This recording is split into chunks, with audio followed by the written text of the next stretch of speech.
যে আমরা সেমিফাইনাল থেকে খেলা শুরু করব, এর আগে খেলবোই না।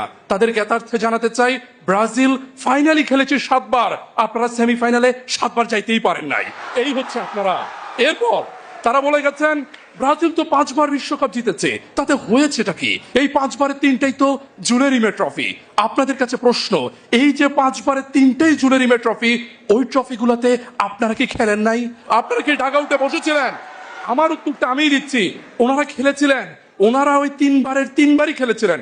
থুক্কু, ওনারা 3 বার খেলতে পারেন নাই, ওনারা 2 বার খেলছিলেন। একবার কেন পারলেন না? 1970 সালের জুলেরিমে ট্রফিতে চ্যাম্পিয়ন হয়েছিল ব্রাজিল, আর্জেন্টিনা খেলতেই পারে নাই। না না, আরে আপনারা অস্থির হবেন না, আপনারা অস্থির হবেন না।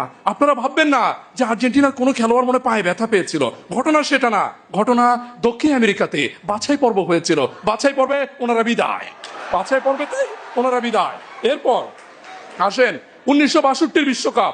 1962 যে বিশ্বকাপটা হয়েছিল, ওনাদের ভাষায় জুলেরিমে ট্রফি। 1962 জুলেরিমে ট্রফিতে ওনারা বিদায় নিয়েছিলেন গ্রুপ পর্ব থেকে। দল ছিল 16টা। আস্তে, আরে উত্তেজিত হবেন না।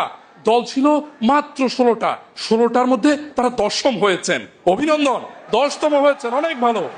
এরপর ইতিহাস আর একটু বলি। এরপর 1958 বিশ্বকাপ, ওনাদের ভাষায় জুলেরিমে ট্রফি। ওটাতে দল ছিল 16টা, ওনারা হয়েছেন 13তম। খুব ভালো, কিন্তু 16 দলের মধ্যে 13তম হয়েছেন, খুবই ভালো। আপনারা প্রচন্ড ভালো খেলেছেন, অভিনন্দন আপনাদের।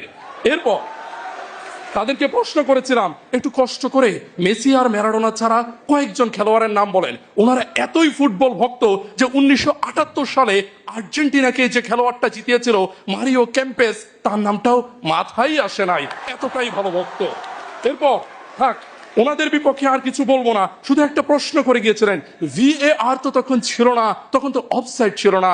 আমাদেরও প্রশ্ন, VAR থাকলে হাত দিয়ে গোল আর হতো না, ম্যারাডোনাও সেরা আর হতেন না। থাক, ম্যারাডোনাকে সম্মান করি, সম্মান করেই ম্যারাডোনার কথা থাক।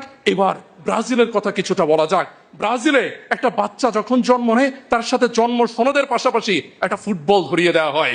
ব্রাজিলের ফুটবল তাদের একটা সংস্কৃতির অংশ, যেই সংস্কৃতির অংশ হিসেবে আমরা দেখেছি 1958-তে তারা যখন নেমেছে, একসাথে ছিলেন পেলে, গারিঞ্জার মতো খেলোয়াড়রা, ছিলেন দিদি সান্তোসের মতো খেলোয়াড়রা।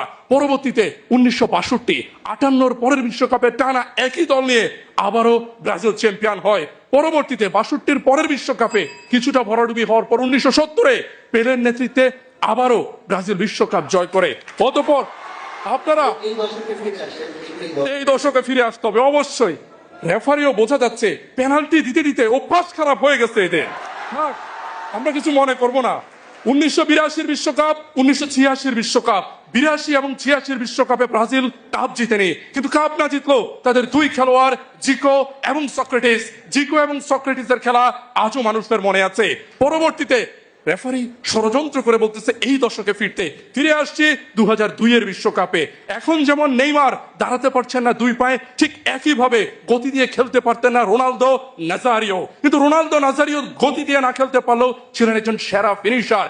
খেলার ড্রিবলিং এর দক্ষতা দেখিয়ে গেছেন রোনালদিনহো। পরবর্তীতে সে একই আসরে আমরা দেখতে পেয়েছি কতটা ভালো খেলেছেন রিভালদো। রক্ষণ ভাগে ছিলেন কাফু, রক্ষণ ভাগে ছিলেন রবার্তো কার্লোস।